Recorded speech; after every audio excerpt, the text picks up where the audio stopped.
خوش آمدید۔ آج ہم چیمپئنز کی ذہنیت کو سمجھنے کی کوشش کریں گے اور یہ سمجھنے کے لیے ہم انہی کے الفاظ کا سہارا لیں گے کہ آخر جیتنے کے لیے کیا کچھ کرنا پڑتا ہے۔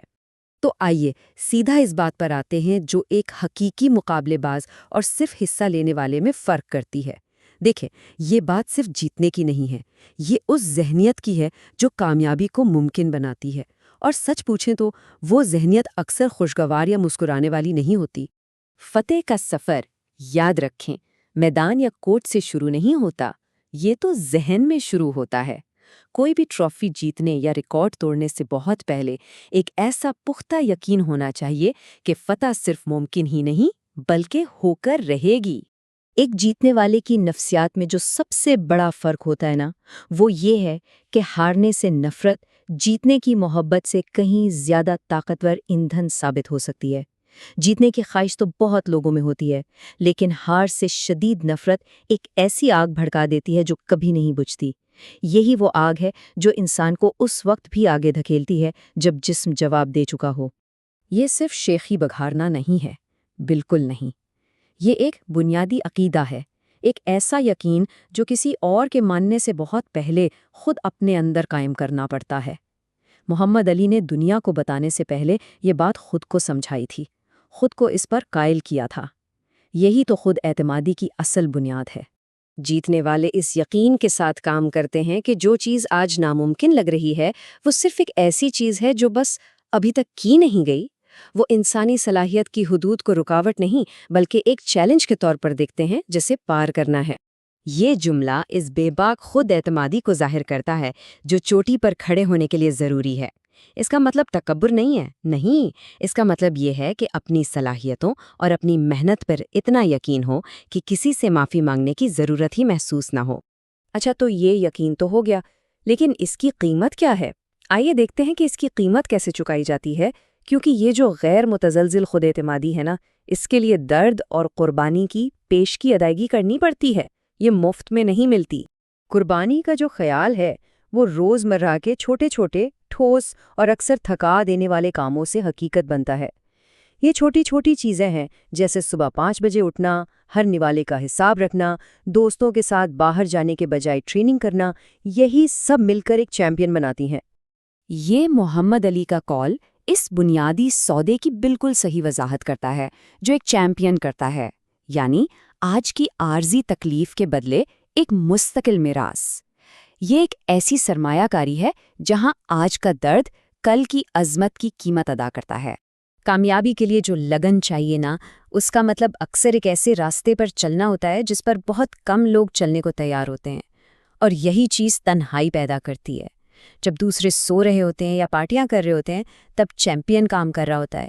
یہ واقعی ایک تنہا سفر ہے۔ اور پھر آتا ہے یہ بنیادی سوال جو دعوے داروں کو چیمپئن سے الگ کرتا ہے۔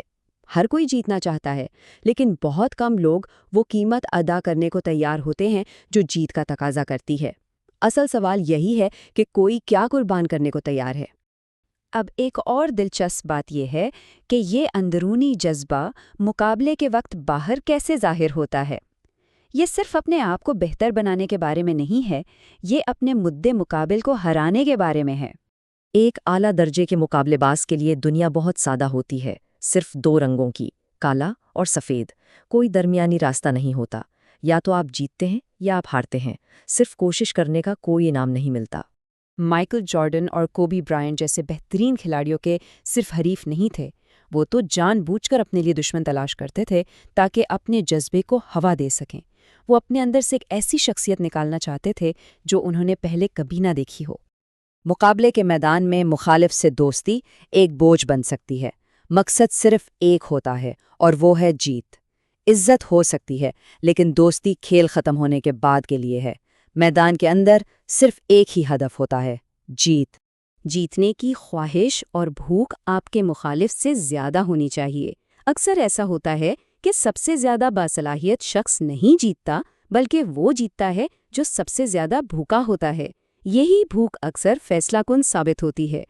تو سب سے اہم نقطہ یہ ہے کہ یہ ذہنیت کوئی بٹن نہیں ہے جسے آپ اپنی مرضی سے آن یا آف کر سکیں۔ یہ ایک مسلسل جنونی حالت ہے۔ یہ کوئی 9 سے 5 کی نوکری نہیں ہے، یہ ایک 24 گھنٹے کا جنون ہے۔ یہ بات ظاہر کرتی ہے کہ ان کی سب سے خاص بات وہ نہیں جو ان کے پاس ہے، بلکہ وہ ہے جو ان میں نہیں ہے، اور وہ ہے آرام کرنے کی خواہش۔ جب دوسرے لوگ رک جاتے ہیں تو یہ چلتے رہتے ہیں، ان کے پاس کوئی آف بٹن نہیں ہوتا۔ عظمت اور معمولی پن کے درمیان کا فرق، نظم و ضبط والی مشق اور ہر چیز پر حاوی ہو جانے والے جنون کے درمیان کا فاصلہ ہے۔ دیکھیں، محنت اہم ہے، بہت اہم ہے، لیکن جنون وہ چیز ہے جو ایک انسان کو باقی سب سے الگ کرتی ہے۔ اس فرق کو سمجھنے کے لیے ذرا یہاں دیکھیں، جہاں زیادہ تر لوگ ہفتے میں شاید کچھ گھنٹے مشق کرتے ہیں، وہیں ایک مستقبل کا چیمپئن تقریباً ہر روز اتنا ہی وقت دے رہا ہوتا ہے۔ یہ حجم میں اتنا بڑا فرق ہے جو وقت کے ساتھ ساتھ ایک بہت بڑی ناقابل شکست برتری میں بدل جاتا ہے۔ آخر میں جواب دہی کا اصل سرچشمہ اندرونی ہوتا ہے۔ انسان خود سے کسی بھی اور شخص سے زیادہ کی توقع رکھتا ہے۔ سب سے سخت کوچ وہ آواز ہے جو اپنے ہی ذہن کے اندر سے آتی ہے۔ کسی بھی قسم کی کوشش میں کمی کے لیے آخری جواب اس شخص کو دینا ہوتا ہے جو آئینے میں نظر آ رہا ہے۔ انسان دوسروں سے تو جھوٹ بول سکتا ہے، لیکن خود سے نہیں بول سکتا۔ تو یہ آخری سبق ہے، ایک ایسا سوال جو بلندی تک پہنچنے کی بے پناہ قیمت کا خلاصہ کرتا ہے۔ جیتنا آپ سے سب کچھ لے لیتا ہے، آپ کا وقت، آپ کی توانائی، آپ کی توجہ، اور سوال صرف یہ ہے کہ کیا یہ قیمت ادا کرنے کے قابل ہے؟